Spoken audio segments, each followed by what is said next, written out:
was a moment. Not dramatic, not cinematic. No collapse. You didn't cry. You didn't panic. You didn't even stop what you were doing. That's why you missed it. The moment you stopped believing yourself didn't announce itself. It blended in and looked like maturity, like realism, like growth. You didn't say, "I don't believe myself anymore." You said things like, "Be practical, think long term, don't overreact." Reasonable phrases, socially rewarded phrases, that notice what disappeared when you started using them. Your internal reactions became negotiable. Your instincts became debatable. Your clarity became conditional. You didn't lose your voice. You learned to question it faster than it could speak. At first, this felt intelligent. You told yourself you were becoming balanced, less impulsive, more measured. You stopped trusting the first feeling, then the second, then eventually, any feeling that didn't come with evidence. You asked yourself to justify emotions before allowing them. Explain why you're upset. Prove that this matters. Demonstrate that this reaction is proportionate. You turned your inner life into a courtroom, and you became a very strict judge. You still felt things, but you no longer treated them as information. You treated them as noise, interference, bias, something to be filtered out so the real decision could be made. That's when belief shifted. Not belief in ideas, belief in yourself. You started trusting explanations more than experience. You trusted narratives over signals. If something felt wrong but made sense on paper, you chose the paper every time. Because paper doesn't embarrass you. Instinct does. Instinct is inconvenient. It asks for changes you don't have time to make. It threatens structures you've invested in. It disrupts identities you've worked hard to maintain. So you learned how to override it politely. You didn't silence yourself violently. You corrected yourself. That's the important part. Correction feels responsible. Silencing feels extreme. So you corrected. You said, "It's not that bad. I'm probably misreading this. I should give it more time." Time became your favorite anesthetic. Time, you believed, would clarify things. But time doesn't clarify what you refuse to examine. It just increases the distance between cause and recognition. You stopped believing yourself in increments, in moments where your body reacted faster than your explanation could catch up.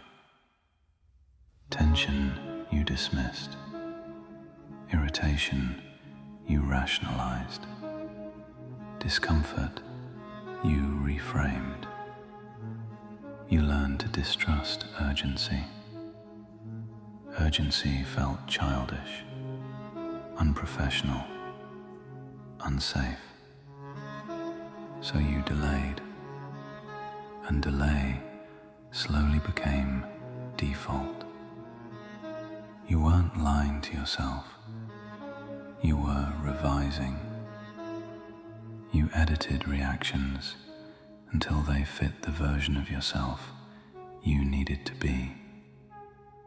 That version was calm, rational, stable, believable. Other people trusted you. That mattered, because their trust became a substitute for your own. If others believed in you, you didn't need to. You outsourced confidence. You learned to read the room before reading yourself. You became excellent at sensing expectations, at predicting reactions, at adjusting tone. Your social intelligence sharpened. Your internal honesty dulled. That trade-off didn't feel dangerous. It felt adaptive. You stopped saying, "This feels wrong," and started saying, "This is complicated." You stopped saying, "I don't want this," and started saying, "It's not ideal, but..." You stopped saying, "I'm unhappy," and started saying, "I can manage." Management replaced truth. Management keeps systems running. Truth threatens them. So management won. Every time you overrode a feeling with a reason, something learned a lesson. Not consciously, somatically. Your body learned that signals would be interrogated, not acted on. So it began sending fewer, quieter, more ambiguous, until eventually you stopped noticing them at all. You didn't feel alive, but you felt composed, and composition is rewarded. People complimented your stability, your patience, your level-headedness. No one complimented your honesty, because no one saw it anymore, not even you. Believing yourself requires a certain recklessness, a willingness to be wrong publicly, a tolerance for friction. You decided those costs were too high, so you stopped investing. You built a life that made sense. That's important to acknowledge. You didn't build a lie. You built something coherent, explainable, defensible. You could answer questions about it without hesitating.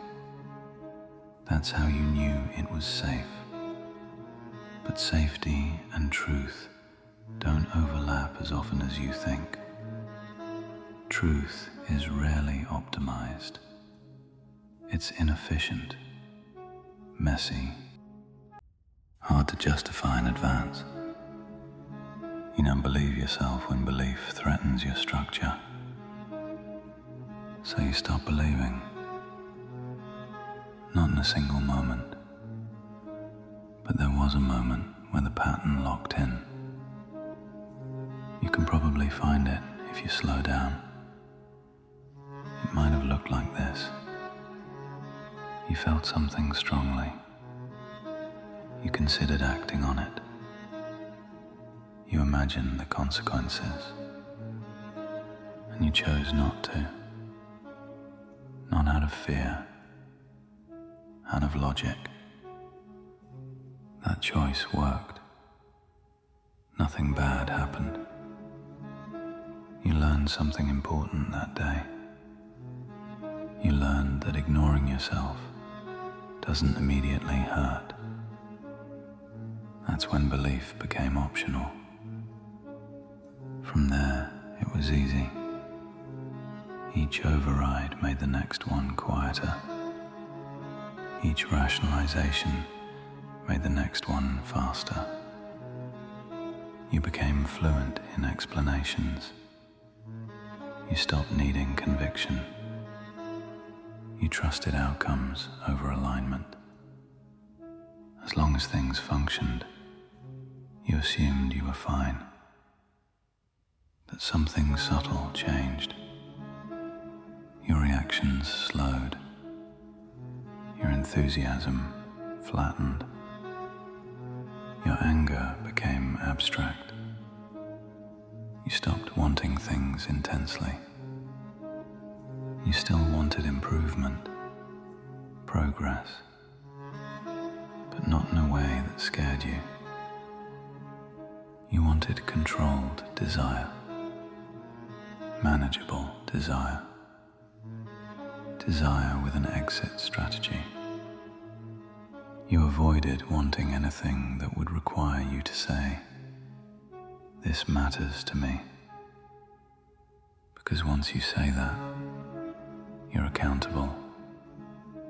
You might have to act, and action carries risk. So you kept things theoretical. You thought about changes more than you made them. You analyzed dissatisfaction instead of responding to it. You told yourself you were being thoughtful.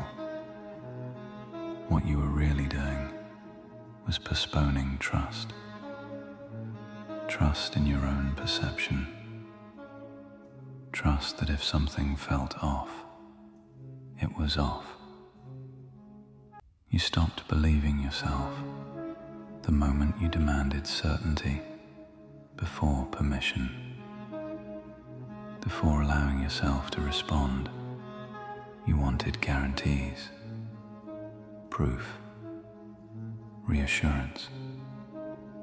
That proof never arrives, because internal truth doesn't come with credentials. It arrives as a sensation, a pull, a resistance, something in you saying, "Pay attention." You stopped listening to that voice because it couldn't defend itself in a meeting, because it didn't sound mature, because it didn't speak in complete sentences. You preferred voices that sounded confident, even if they weren't honest, especially if they weren't honest. Honesty hesitates. It admits uncertainty. You decided uncertainty was a liability, so you aligned with clarity instead. Clarity that came from structure, not from self. You told yourself you'd return to yourself later, when things were calmer, more stable, more secure. But notice this: you only feel allowed to believe yourself when belief doesn't threaten anything, when it's convenient, when it confirms what you're already doing. That's not belief. That's endorsement. Belief requires risk. It requires choosing before proof. It requires acting while still unsure. You stopped doing that, and slowly, imperceptibly, you became someone who waits. waits to feel sure, waits to feel justified, waits to feel allowed. The problem is, the self you're waiting for only appears when you act without permission. Belief doesn't precede action, it follows it. You reversed the order, and now you wonder why everything feels distant, why joy feels muted, why anger feels hollow, why nothing quite lands. It's because belief animates experience. Without it, life becomes observational. You watch yourself living. You narrate your choices. You explain your reactions, but you don't inhabit them. You became a commentator. Smart, insightful, detached. Detachment feels safe. It also feels empty. You still remember how belief felt. Not philosophically, somatically. There was a time when you didn't question every impulse, when you trusted your sense of direction, even if you couldn't explain it, when you moved first and explained later. That version of you wasn't reckless. It was integrated. That's the difference. Integration doesn't need consensus. Division does. You are divided now. One part of you feels, another part evaluates, and the evaluator always wins, because it sounds smarter, more adult, more acceptable. So belief loses every vote. You don't feel broken. You feel unconvinced. Unconvinced by your own reactions. Unconvinced by your own dissatisfaction. Unconvinced by your own longing. You demand evidence before allowing yourself to care. But caring is not an argument. It doesn't persuade. It asserts. And assertion makes you vulnerable. So you learned not to assert. You learned to wait. And waiting has become your personality. If you listen carefully, there's a quiet resentment underneath it, not toward others, toward yourself, for not being decisive, for not being brave, for not acting when you knew. You don't say this out loud. You call it patience or prudence. But resentment has a specific texture. It feels like energy with nowhere to go. That's what you're carrying. You didn't stop believing yourself because you were weak. You stopped because belief became inconvenient, because it asked more of you than you were willing to risk at the time. That made sense then. It still makes sense now. But sense is not the same as truth. And truth doesn't go away when ignored. It just waits, quietly, until one day you notice that you no longer know how to tell the difference between a genuine reaction and a well-reasoned excuse, between intuition and preference, between fear and wisdom. And that's when the question finally surfaces. Not loudly, not dramatically, just enough to be disturbing, just enough to stay. The question isn't, who am I? It's simpler, more dangerous. It's whether you would recognize your own voice anymore, if it spoke without justification, if it spoke without credentials, if it spoke now, before you had time to explain why you shouldn't listen, before you corrected it, before you edited it, before you decided it was safer not to believe, and asked you to act on what you already know, without proof, without reassurance, without permission, because that moment hasn't passed.